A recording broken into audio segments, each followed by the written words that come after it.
The situation in Jordan concerning Iraqi refugees is somewhat complicated, as over the past few years there have been many conflicting numbers and statistics. Things have, however, improved for Iraqis here overall. A few years ago, all Iraqis were still illegal and could be arrested and sent to the border at any moment's notice. It was a scary time, and many even avoided being out on the streets for fear of a policeman asking for documents. Now, however, Iraqis can register at the UNHCR, and if the UNHCR finds them eligible, they are granted a registration number and an asylum seeker certificate. This paper allows them to live in the country without fear of deportation. Unfortunately, it does not give them the right to work or own property, or any other rights of a resident or citizen. There are numbers of Iraqis that fled prior to the beginning of the war in 2003. These mostly fled as a result of persecution under the regime of Saddam Hussein, or difficulties living under the sanctions imposed by the American government in the 90s. The sanctions put limits on travel, trade, and just about everything, depriving many Iraqis from a free and suitable way of life, causing some to flee to Jordan. In 2003, the coalition forces invaded, destroying parts of the most populated area, Baghdad, and creating chaos among the different religious sects. You see, although Saddam Hussein was a tyrant, part of the stability of the country resulted from him ruling with an iron fist. He was Sunni, and he controlled the majority of the Shiite population by instilling fear into them. After he was taken out of power, everything was free for all.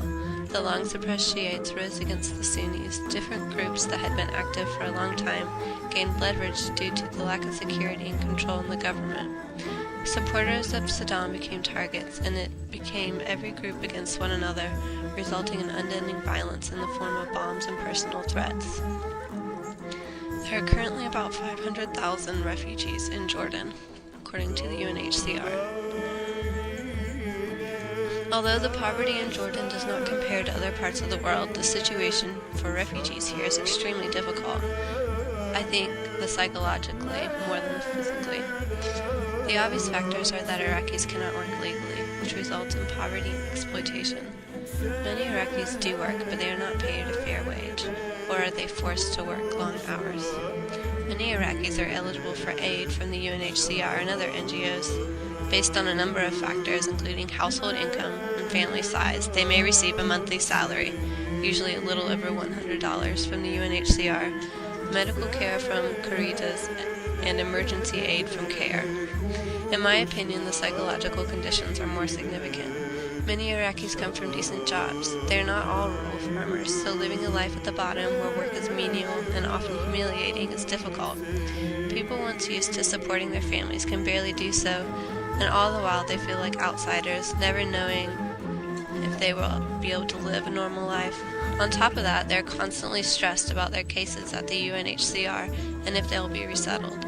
Nothing is safe or secure for them. Because they are not residents or even have visas, there is no legal way for them to protect themselves from exploitation and abuses from landlords, employers, etc.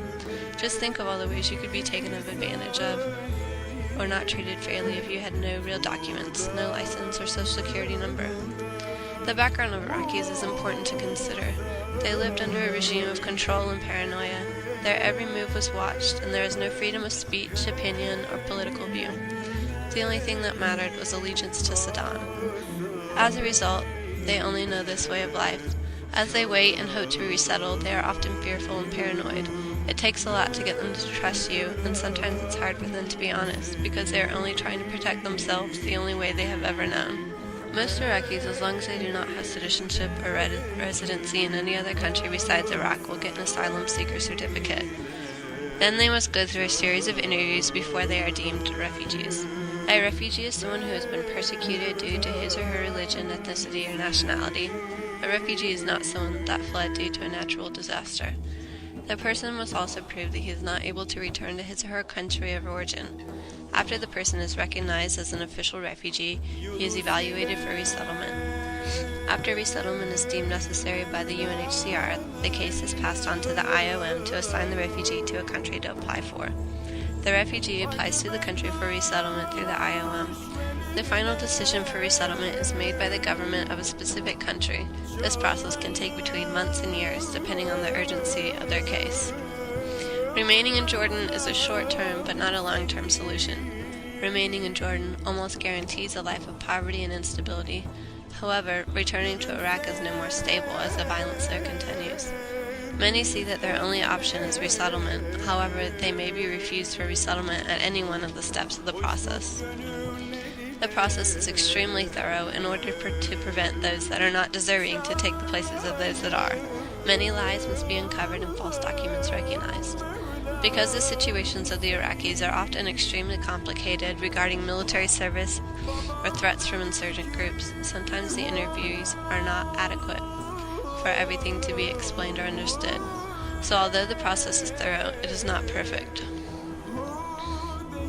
The UNHCR and the IOM clearly state that no third party, such as the Arab American Center, is needed. For some, the process is clear-cut, especially if they have documented proof to submit. Others, however, have stories that must be explained, which is where our help comes in. We are able to sit with the refugees longer, not being constrained by interview time, so we can fully understand the refugees' need for resettlement. Many, for example, are refused because of service in Saddam's military, even if they were only chefs or radio operators. These are the kinds of testimonies that we try to clarify. Also, some are refused at later steps, like with the IOM and specific government embassies.